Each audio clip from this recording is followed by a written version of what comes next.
Syrian leaders say American strikes in their country will be considered an act of aggression. On Wednesday, Barack Obama announced a broad US air assault on Islamic State jihadists inside both Syria and Iraq.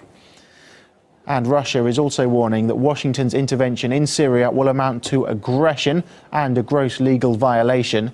RT's Anastasia Churkina has more. Abiding by international law in principle is a very clear concept, but in reality it's apparently fine to interpret liberally every once in a while. The US did get asked for help by Iraq to fight against ISIS, also known as Islamic State. The government of Iraq has invited the United States of America and asked for help. It has asked for help from the United States. It has asked for help from its neighbors, from other countries in the region. And under international law, when a country is invaded and a country invites somebody to come in and help them, we have every right in the world to respond to that request. But no such request or approval of airstrikes ever came from Syria, whose territory the U.S. will now bomb, because there are Islamic State members there too. Unfortunately, the president it continues to talk about opposing President Assad, and frankly, Assad can be a big help, and I think along with Iran. Another approval for airstrikes that was not requested was that of the U.S. Congress representing the American people. And while some Americans are accepting of this, we need to eradicate terrorists wherever the terrorists are. Others are not, having seen enough U.S. military action throughout recent years. No. Why? No.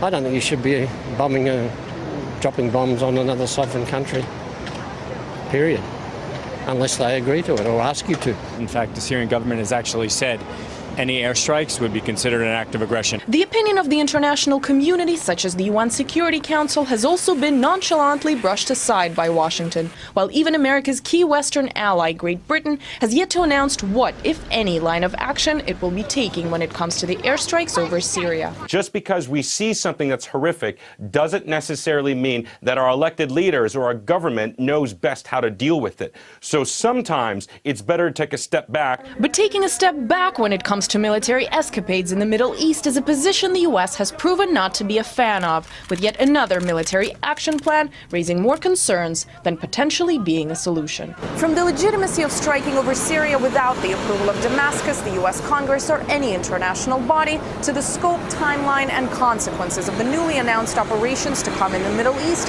Washington shows yet again that it will act how it wants when it wants to, not necessarily applying to itself the standards it so often preaches to others. Anastasia Churkina, RT, New York.